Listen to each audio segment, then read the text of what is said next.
It is 9:30 on Christmas Eve. As I sit down to write this, my young family are huddled around the fire in the drawing room, still telling ghost stories.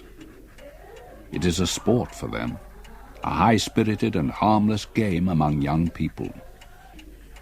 I can hear them now, vying with one another to tell the horridest, most spine-chilling tale. They speak of dripping stone walls in uninhabited castles, of secret dungeons and overgrown graveyards, howlings, shriekings, groanings and scuttlings, hooded monks and headless horsemen. This is sport indeed, an ancient tradition for the festive season, and to be sure, nothing of which I can possibly disapprove. The truth is quite other, and altogether more terrible. Stepfather? Oh, here you are. We wondered where you were hiding. I'm not hiding, Isabel. I'm just enjoying a little peace and quiet. Too much excitement for an old chap like me, I'm afraid. I wonder you can bear to be alone after Edmund's story. It was the best yet. When those fingers started scratching at the window pane, I thought I should faint. Yes, your brother certainly has a most vivid imagination. What are you writing there? Nothing. A letter. It's of no importance. Good, because it's your turn. My turn for what? To tell a story. No, I don't think so. Come on, stepfather, you must. Everyone else has. Even Mother managed one. Well, of sorts. No, Isabel, I really would rather not. Oh, don't be an old spoil sport. It is Christmas Eve. No. No, I'm sorry, nothing from me. Isabel?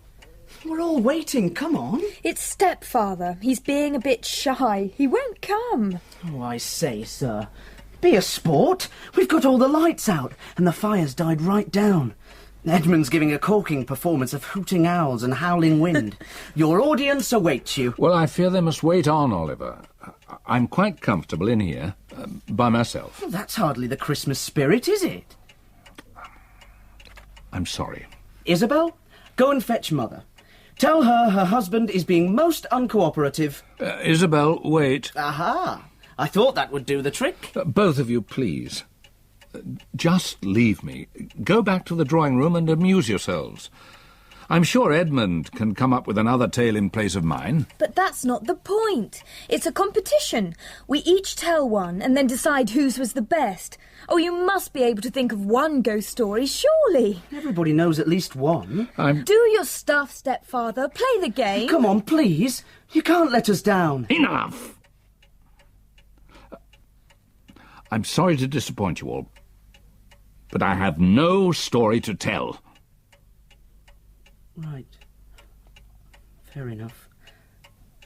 We'll, Come on, it's getting late. I think perhaps it's time for bed. Yes, right. Good night, Father. Good night, sir. Sorry to have interrupted you.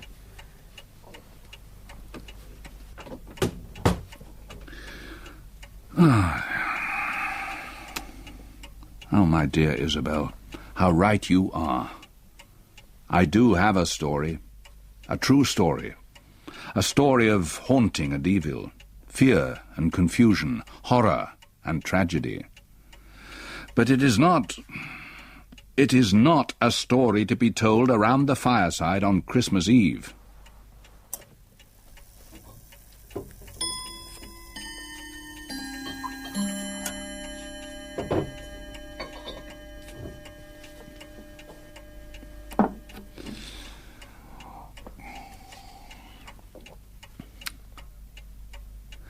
I have always known, of course, in my heart, that the experience would never leave me, that it was now woven into my very fibres. And now tonight, it again fills my mind to the exclusion of all else. It seems the high spirits of my dear stepchildren have forced me to renew my acquaintance with that mortal dread and terror of spirit I had hoped forever dead.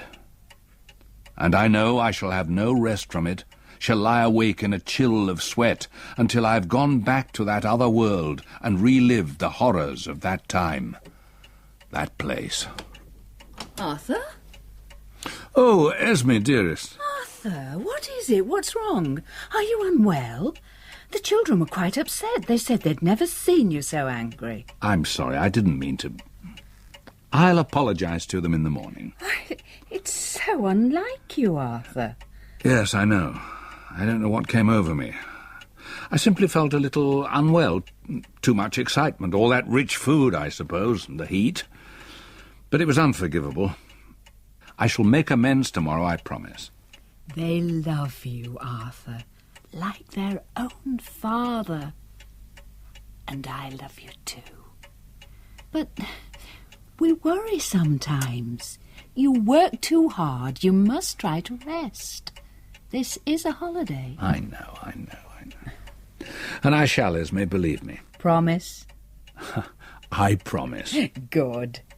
I'm going up now. Will you come? Shortly. 5 more minutes, no more. Good night, my darling. Now, don't be too long. Good night, Esme. I recall that the way to banish an old ghost that continues its hauntings is to exorcise it. Well then, mine shall be exorcised. I shall tell my tale, write my own ghost story. And then perhaps I shall at last be free to enjoy whatever life remains for me. Years have passed since then, some 30-odd.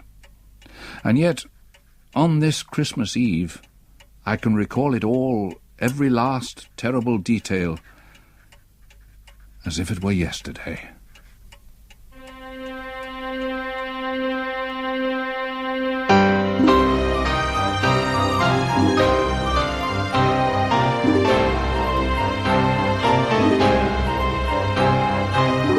The Woman in Black, from the novel by Susan Hill, adapted for radio by John Strickland. Episode 1, A Journey and a Funeral.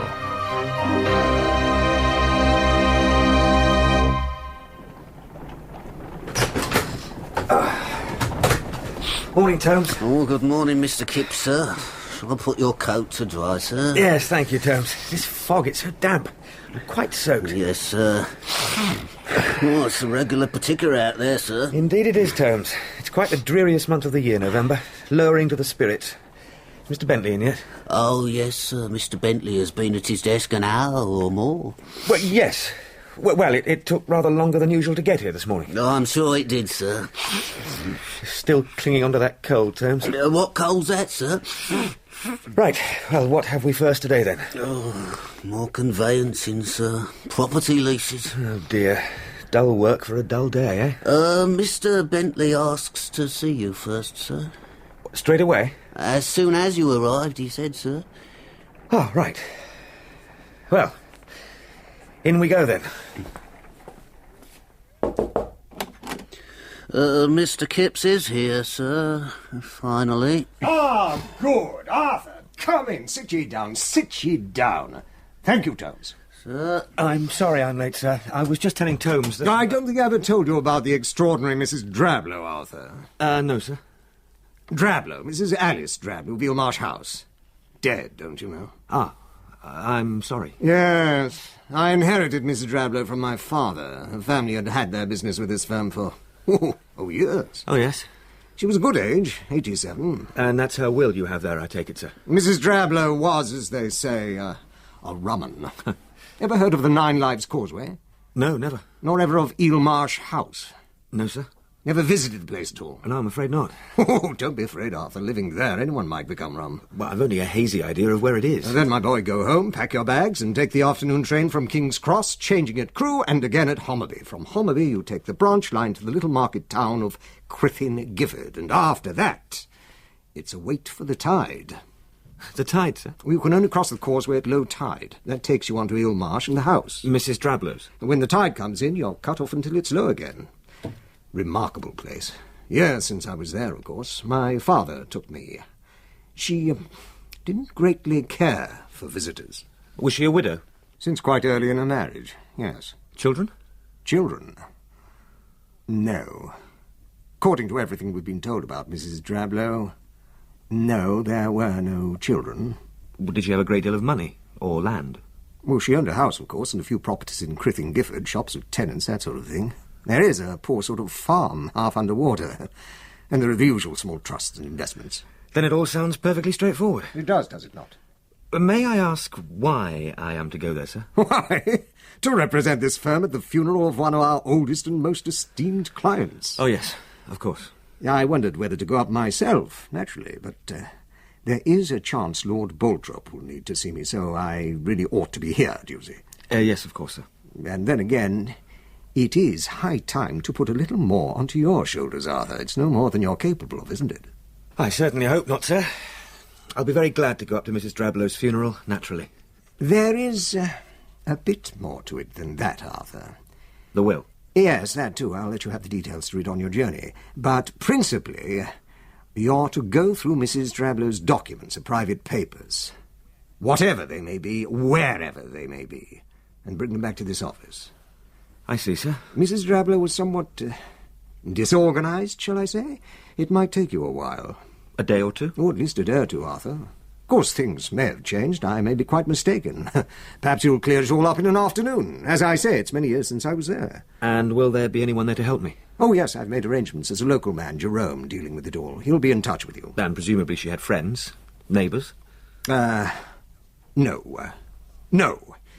Eelmarsh House is far from any neighbours. And being a rumman, she'd never made any friends, I suppose. Well, come along, Arthur. Look on the bright side. Treat the whole thing as a jaunt. At least it will take you out of this fog for a day or two. Now then, you'll reach Crithing Gifford by late this evening. There's a small hotel you can put up at for tonight, and the funeral is tomorrow morning at 11. Yes, Holmes. Your 10 o'clock client, sir. Good. Show him in. Right you are, Arthur. Any problems? I know I can trust you to uphold the firm's reputation. Yes, sir. I hope you can, sir. Well, don't dither in the doorway, man. There's work to do. Work to do and little time in which to do it. Yes, sir. Well, Holmes? You'll be needing your coat then, sir. Not had much of a chance to dry off yet, I'm afraid. I must say, Holmes, for all it's a strange part of the world I'm going to, it's a relief to be leaving this appalling fog and unhealthy atmosphere. Oh, you'll be needing these too, sir. What? Oh, yes, the Drablow papers. Some light reading for the journey. Hey, Holmes.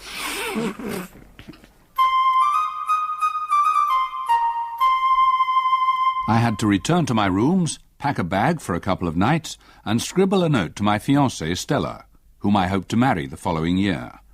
After that, I was to catch a train to a remote corner of England of which until a few moments before I had barely heard. Nothing could have raised my spirits more than the sight of that great cavern of a railway station. I purchased newspapers at the bookstall and walked down the platform with a light step. All aboard for crew! The 12:43 for crew! All aboard now! I found a corner seat in an empty compartment and settled down in great contentment. A couple of other passengers joined me, but after nodding briefly, were as intent on applying themselves to their papers as myself. Beyond the windows, it was quickly dark, and when the carriage blinds were down, all was as cosy and enclosed as some lamplit study, as we sped a good many uneventful miles towards the heart of England. At Crewe, I changed with ease and continued on my way. It was only when I came to change again onto the branch line at the small station of Homerby that I began to be less comfortable. The train in which I was to travel the last hour of my journey was ancient and comfortless, smelling of cold, stale smuts, the windows grimed, the floor unswept. Until the very last second, it seemed I was to be alone. But just at the blowing of the guard's whistle, another man climbed in, swinging the door shut as the train began to pull away. It's a poor night out there. It seems I've exchanged one kind of poor weather for another. I left London in the grip of an appalling fog, and up here it seems cold enough for snow. It's not snow. No? The wind will blow itself out. Take the rain off with it by morning. I'm very glad to hear it. But if you think you've escaped the fog by coming up here, you're mistaken. We get bad frets in this part of the world. Frets? Aye, frets. Sea frets, sea mists. They roll up in a minute from the sea to land across the marshes. It's the nature of the place. One minute it's as clear as a June day, the next, terrible. Oh, I see. Still, if you're staying at Crithen, you won't see the worst of it. I stay there tonight at the Gifford Arms Hotel, and tomorrow morning. Aye. I expect to go out and see something of the marshes later. Is that right? Yes. Well, I suppose I should use this time profitably. Would you excuse me? Drablow. I'm sorry? On your envelope there. Mrs Drablow. You don't tell me you're a relative. Oh, no. No, I'm her solicitor, actually. Ah, bound for funeral. I am? You'll be about the only one who is. Oh? Oh, well, yes. Yes, I gather she had few friends, and no immediate family.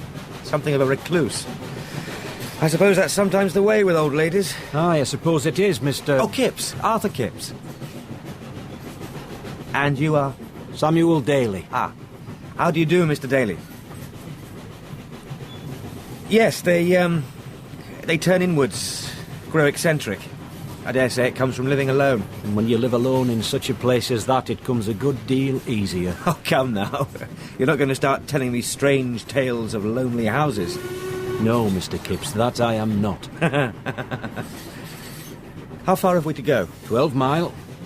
That was the last bit of high ground for a good while. You've come to the flatlands, Mr. Kipps. It's a far-flung part of the world. We don't get that many visitors. Where did you say you were stopping? The Gifford Arms. Do you know it? I'll drop you off there. It's on my way. Well, it's very kind of you. Thank you. And should you need anyone at any time, here's my card. Well, thank you very much, but I think it's most unlikely. We have a local agent here. And anyway, I hope I shan't be here for more than a day or two. Do you? But, still, thanks very much. I'll keep it in my pocket anyway.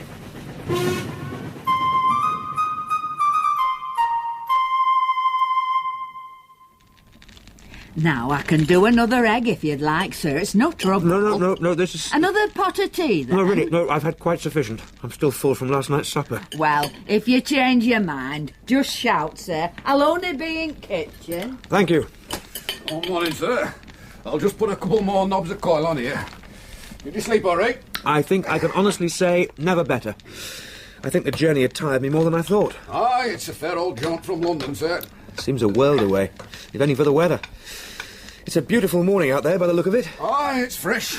Sky's clear enough, but you'll be glad at fire when you get back. If you're planning to go out, that is, sir. Oh, yes. I think I'll take a turn around the town. Explore a little. Oh, it won't take you long, sir. It's a small enough place. And none the worse for that, I'm sure. Though, of course, today's busier than most, what with auction and market day falling together.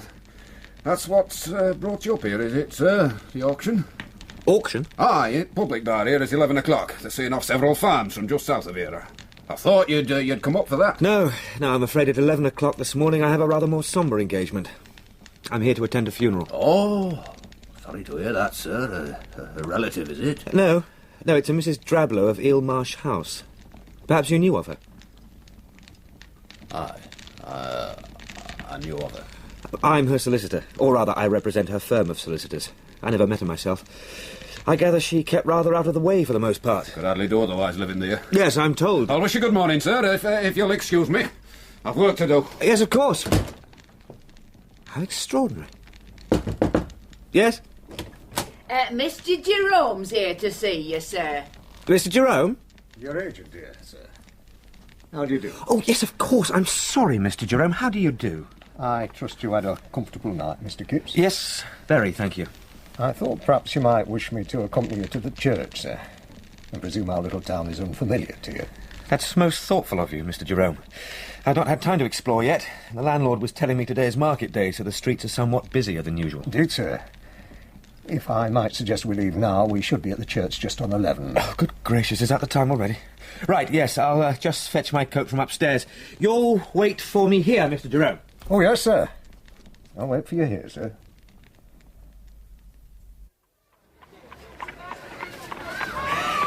The landlord was right, Mr. Jerome. It's as busy as London and every bit as colourful. Market day, sir. They come from all over. This auction. Quite an important sale, I gather. Large acreage, sir. Half the land on the Ommaby side of Griffin and for several miles east as well. 4 farms in all. There's good farming land around here is at a premium, I imagine. The area seems to be mostly marsh and salt flat. There'll be no shortage of bidders, I suppose. Well, most will have more sense than to pit themselves against such as him. And who on earth is such as him, Mr. Jerome? Daly. Daly? Samuel Daly? You know him, Mr. Kipps? No, I met him. Just briefly, on the train coming here. Is he a large landowner here, then? He's buying up half the county. And do I gather disliked because of it? Well, I may be doing business with him myself before the year is out. I suspect it's quite possible that Mrs Drablow's estate will come up for sale in due course. Oh, I doubt whether even Samuel Daly would go that far. I don't think I fully understand you, Mr Jerome. I know I haven't seen the full extent of Mrs Drablow's land yet, but I gather there is a fair-sized farm a few miles out of town. Hoggets? 50 acres, Mr. Kipps, and half of it under flood for the best part of the year. Hoggets is nothing. Well, there's also Eel Marsh House and all the land surrounding it. Would not that be suitable for farming? No, sir. Well, might not Mr Daly simply want to add a little more to his empire for the sake of being able to say that he had got it? You imply that he's that sort of man. Aye. Maybe he is, sir. Maybe he is. This is quite unsettling, Mr Jerome. We seem to be the focus of considerable attention. Oh, yes, sir. Well, we're quite plainly being watched every step of the way. And yet each time I try to catch anybody's eye, they turn away. It's a most unpleasant sensation. I feel like some pariah. Not to worry, Mr. Kipps. This is the church here. Oh, thank heavens for that. I know I'm a stranger here, but really, I was beginning to feel as if I had 2 heads. After you, sir. Thank you.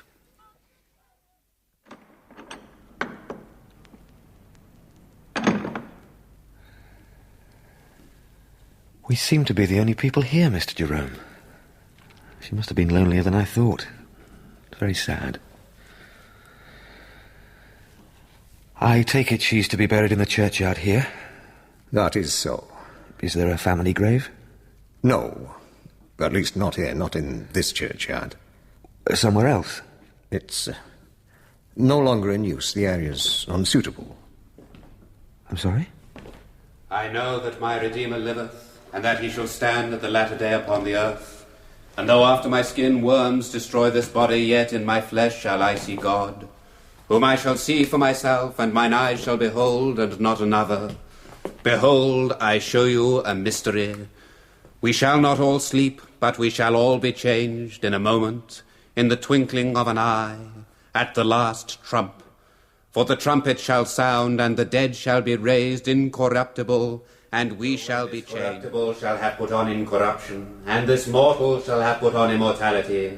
Then shall be brought to pass the saying that is written, Death is swallowed up in victory. O death, where is thy sting?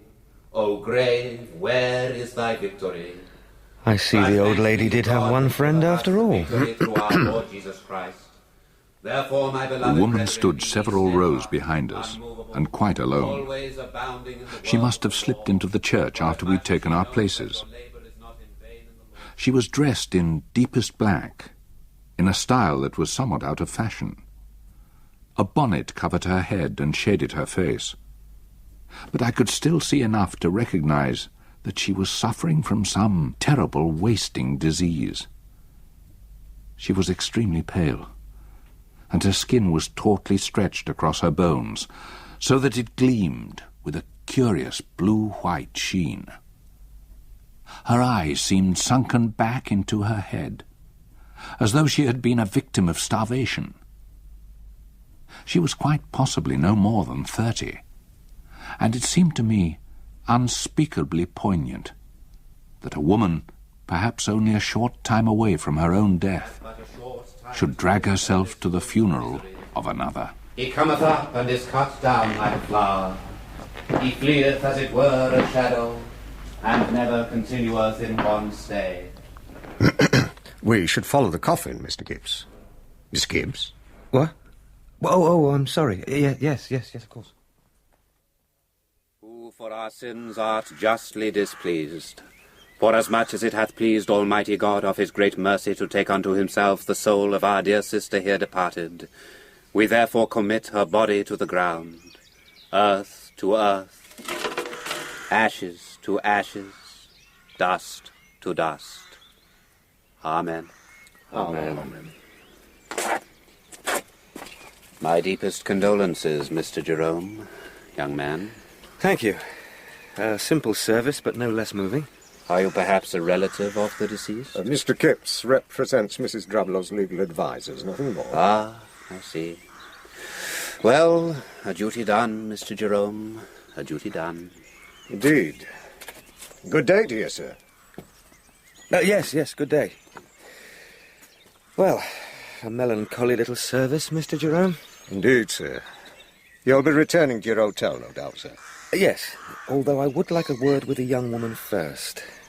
Perhaps I can be of some assistance to her. I beg pardon, sir. Well, I hope she can find her own way home. She looks so dreadfully unwell. Who is she? The young woman with the wasted face, at the back of the church and then in the graveyard. A young woman? Yes, dressed in black. Well, look, there she is now, over by that tree. Is there anything the matter, Mr. Jerome? You look unwell. Oh, Mr. Jerome, are you all right? Look, if you can just walk a few steps back to the porch, you can rest and recover while I go for help. A car. No! But, my dear fellow... No! I do apologise. I'm so sorry. It's nothing, a passing famous. I think it would be best if you would just walk back with me towards my offices in Penn Street, just off the square. Well, if you're sure... Quite sure. But, Mr. Jerome, please wait, are you sure? But Mr. Jerome was hurrying away, almost running in his eagerness to get out of the churchyard. It was an extraordinary scene. Only seconds earlier, he had been on the verge of a complete collapse, triggered apparently by my reference to the young Lady Muna, and yet now he moved like a man possessed, out of the churchyard, past a row of small children, lined up against the iron railings, staring in at the mournful proceedings. Their pale, solemn faces with great, round eyes, their little hands gripping the railings tightly, each one of them silent and quite motionless. It was a strangely grave and touching sight. As I followed Mr. Jerome, I caught the eye of one and smiled at him gently. But he looked at me blankly, his expression almost disturbingly unchildlike. Had I been less concerned with catching up with Mr. Jerome and making sure he was all right, then I might have felt rather more clearly the distinct chill that was settling over the graveyard, despite the bright autumn sunshine that made the distant marshes shimmer and gleam on the far horizon.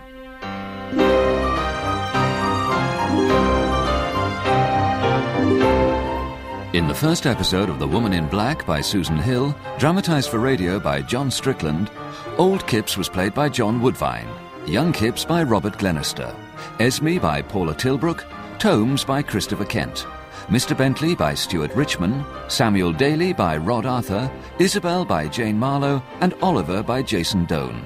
Other parts were played by members of the cast. Technical presentation was by Peter Bellum, Steve Brooke and Maggie Richmond. The music was specially composed by Derek Pierce. The Woman in Black was directed in Manchester by Chris Wallace.